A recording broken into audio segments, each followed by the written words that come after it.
Okay, here we go. Hey guys.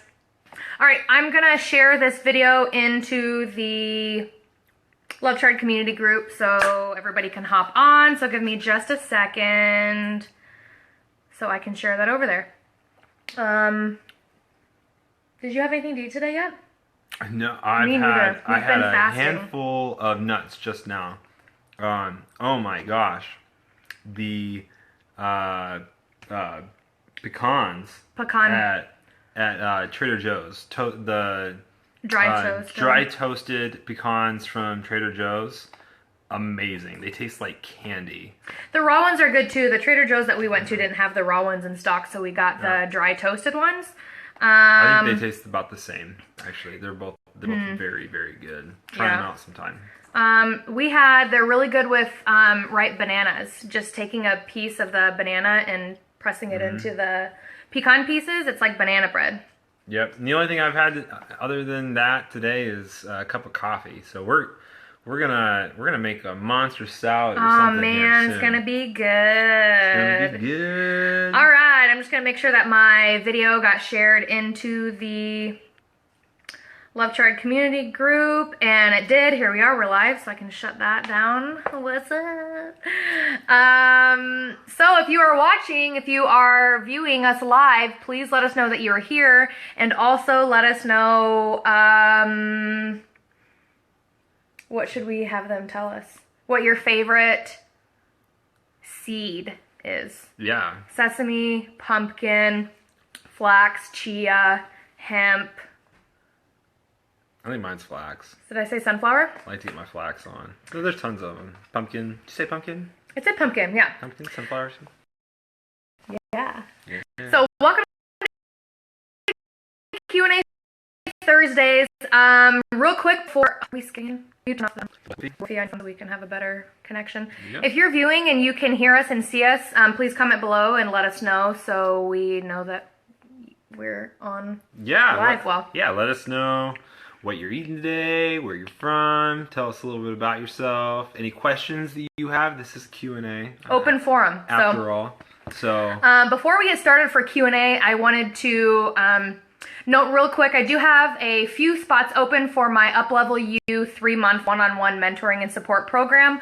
So what this program is really designed more for individual coaching, mentorship, friendship, love, all that kind of stuff. So what I work with my one-on-one clients is to really get to the bottom of emotional eating, get to the bottom of, binging and any closet eating. I also work a lot with substitutions and dealing with restaurants and dealing with your spouse and all kinds of stuff. So we really take where you're at in your journey and we progress you forward and really work closely one-on-one together for 3 whole months. So I do have a few spots open for that. I will put the link down below to schedule your complimentary 60-minute breakthrough session with me so that we can talk about if this is a good fit for you moving forward for your lifestyle journey. So yeah, great service that she has with that.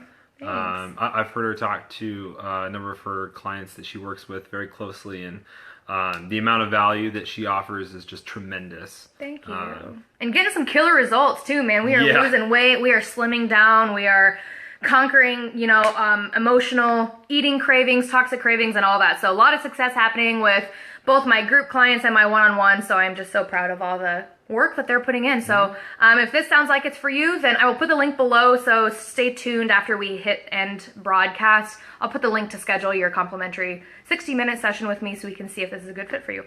So all right, well, let's go right into Q&A Thursdays. The first question that we had was from Emily, and she asked if molasses is nutritarian. So I guess short answer for that, no, it's not 100% nutritarian compliant for a couple reasons. It's not a whole food, so it's not just, an apple picked up off the tree or a date picked off the plant. And molasses, although it is it is refined and it's not a whole sweetener, you're left with a high amount of sugar, high amount of calories with not a lot of fiber and other micronutrient qualities to counter those sugar and calories. So what we want to focus on in the nutritarian lifestyle is whole micronutrient dense foods. And while molasses isn't maybe as bad, or it's less bad than like your white bleached refined sugar, it's still not as good as whole fresh fruit. So what we like to do in place of molasses for recipes that call for that is date paste. And date paste is basically just blended dates with water until it reaches your desired consistency, and you can use that in place of anything that calls for molasses. So for other sweeteners, especially like in oatmeal and brownies and bars and things like that, we'll do apples and bananas a lot to add more sweetener. Yeah, molasses fiber is so important, and molasses has none. And just in 2 dates, you have over 3 grams of fiber, 2 medjool dates. So we really want to focus on whole foods, whole fresh fruits, whole plants.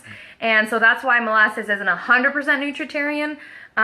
If it is incorporated here and there, of course, that's, up to you. And again, it may be less bad than refined white bleached, crap sugar, but it's just not as good as you could even be. And that's what we're here to do, is help keep you moving forward and getting you better and better and better as you progress in this lifestyle. So yeah, the other way that I look at molasses and some of the other refined sugars on the market today that are less bad, or they're a health so-called food. A health sugar, right? Yeah.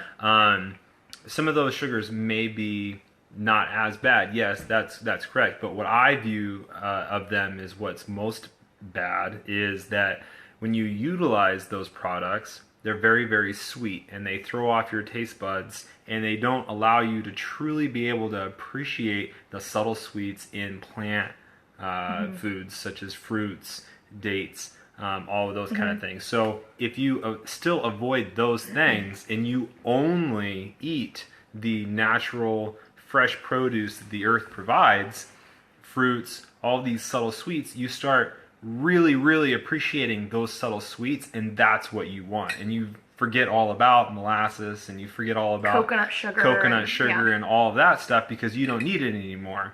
The subtle sweets are so sweet as it is. For me, when I eat an apple, I'm like, oh, that is so sweet. That's almost or like as sweet. Oranges, clementines. Right, and now it's like, if I were to pour molasses, or, imagine like agave, like maple honey syrup on a pancake, I wouldn't be able to eat it because it's so sweet. It's so sweet. But like many years ago when I smoked and my taste buds were flattened out by all the salt that I ate, and it was thrown off by the amount of refined sugar, that was right in my wheelhouse, but not anymore, because now I appreciate those subtle sweets so much more. Yeah. So I hope I hope I did a good job explaining that, and where I come from, what I think about the so-called healthy sugars. Yeah. That was great. I think, and coconut, we mentioned coconut sugar, but yeah, using unsweetened coconut still is sweet. And we use that a lot for, I mentioned like oatmeal and, fruit, oat, and nut bars.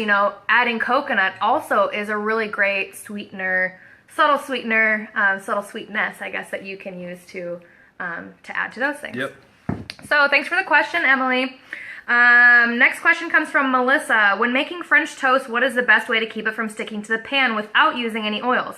I've been using a cup of plant-based milk, a banana, vanilla, cinnamon as my blended coat. Awesome. That sounds amazing. Great alternative to eggs for your coat. You could also add some flax too.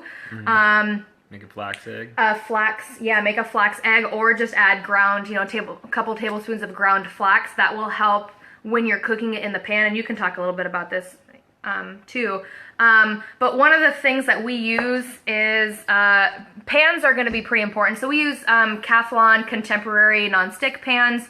I love them. I think the key for us is to not get things to stick without oil is a medium heat, like right in the middle. Not being too hot. If it's any hotter, it's not good.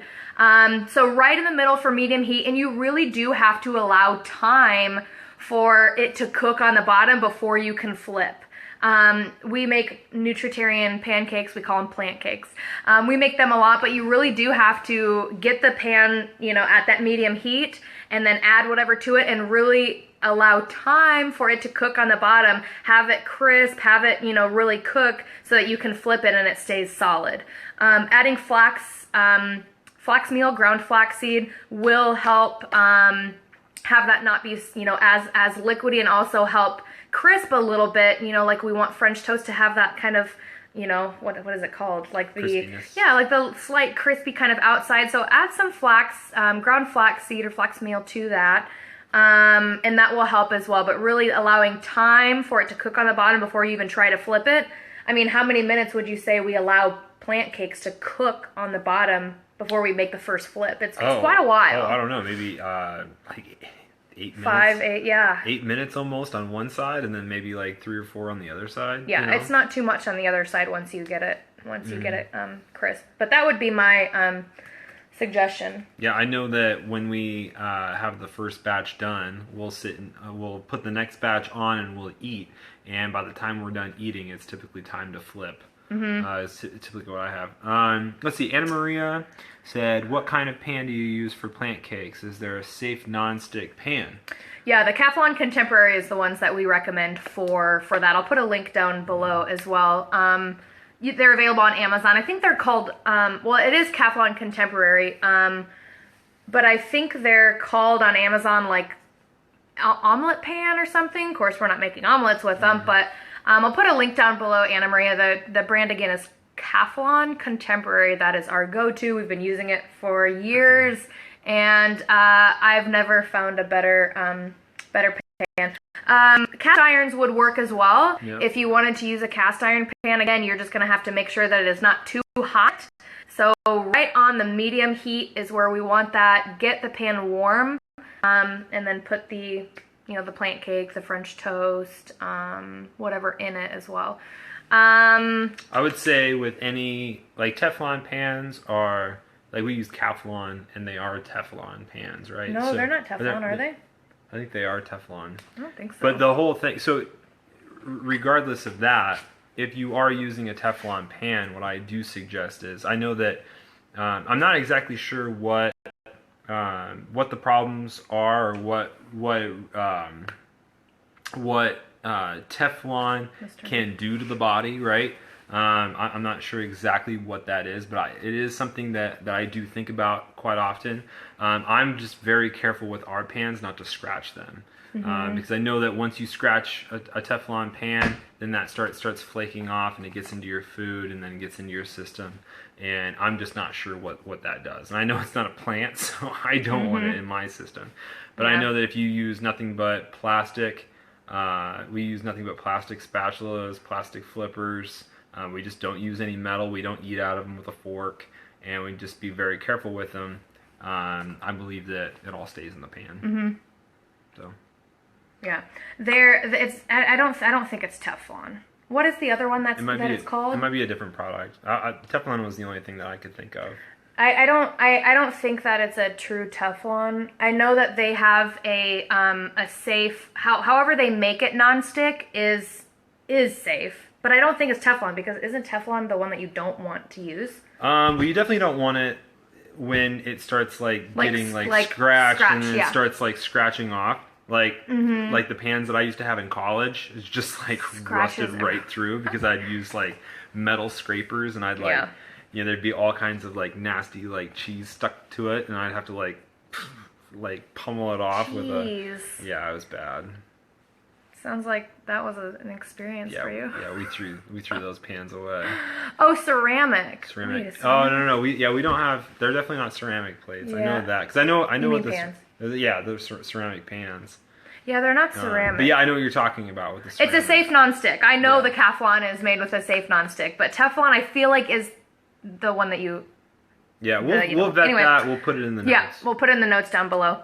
His shirt. Oh yeah, his shirt says avocado toast. My beautiful wife bought it for me a few weeks ago.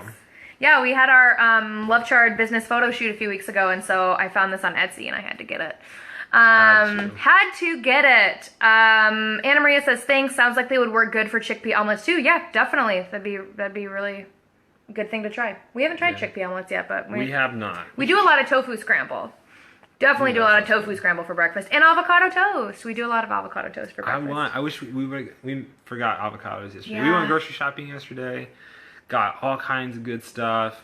Forgot avocados. Yeah. I was kicking myself. As soon as I got home, I was like, I could really go for an avocado. It's all right though. We'll just do hummus toast this week. Hummus toast. It'll work. Maybe I'll sneak to the store and get some avocados. Yeah. Someone on the last Q&A last Thursday, or maybe it was the Thursday before, we didn't get to this question.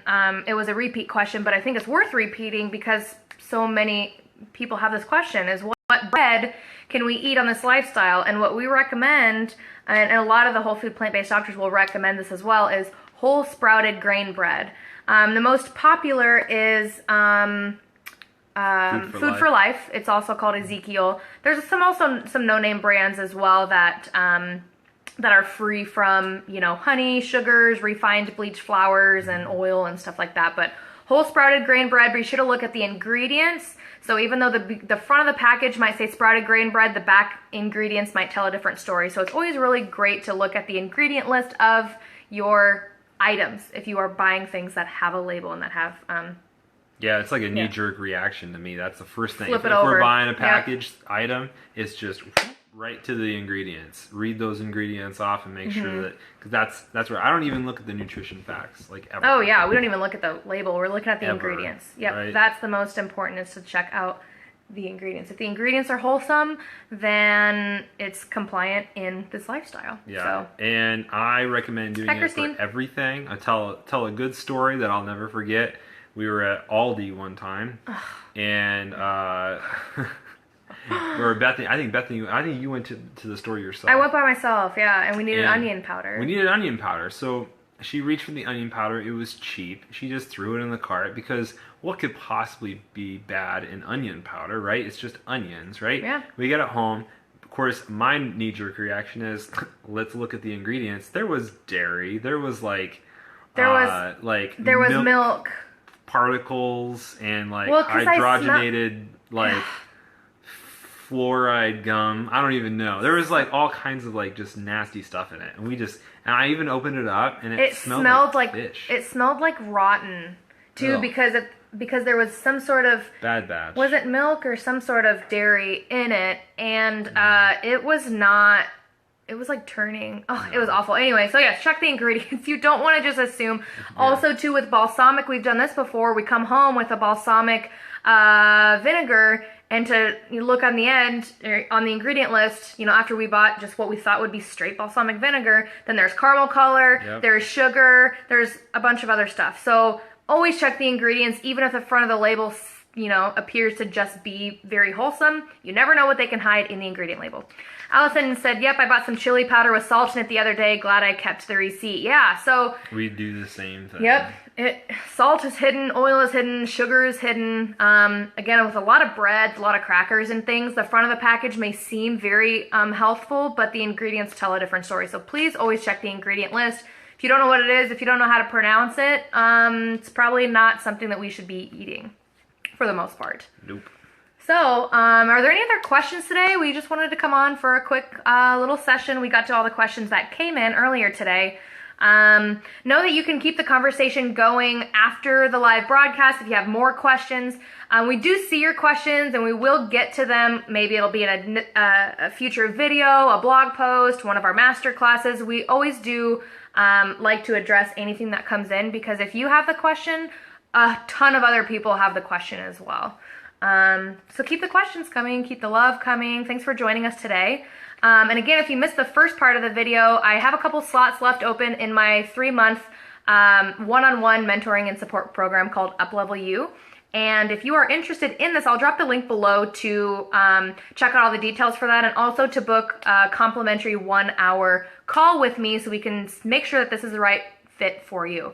So I help my clients through emotional eating. I help them through ordering at restaurants. I help them through the day-to-day stuff where you just don't want to eat a salad. I mean, we go through it all. So if you are struggling, I'm here to help. I've been through, 3.5 years of living this lifestyle, and I get up every day to help others do the same thing. So I'll drop the link below for you to check out the details for UpLevel You, my 3-month one-on-one support program. And Also, the link to, within that link will be a link to schedule a complimentary 1-hour session with me so we can see if this is the right fit for you. So I'm ready for you if you're ready. So check out the link below. In a couple minutes, I'll post it as soon as we get done here. But did you have anything else? No, I'm all set. We're starving, so we're gonna make some food. I am truly hungry. Yeah, we've been fasting. Well, we I feel it like all around here. That's what so true hunger is felt in the mouth, throat, and upper chest. So we typically fast until at least noon or so. We're just usually not hungry until that time, but it's 3:30 our time, so let's get some food. Make some. I'm gonna get to some making. salads. I'm gonna get to making. Awesome. All right. All right, guys. We will catch you next Thursday for Q&A Thursday. Keep the questions coming. We will address them in some form or another. And yeah, stay strong, love others, eat plants, all those good things. Love it. Bye, guys. Good to see you guys.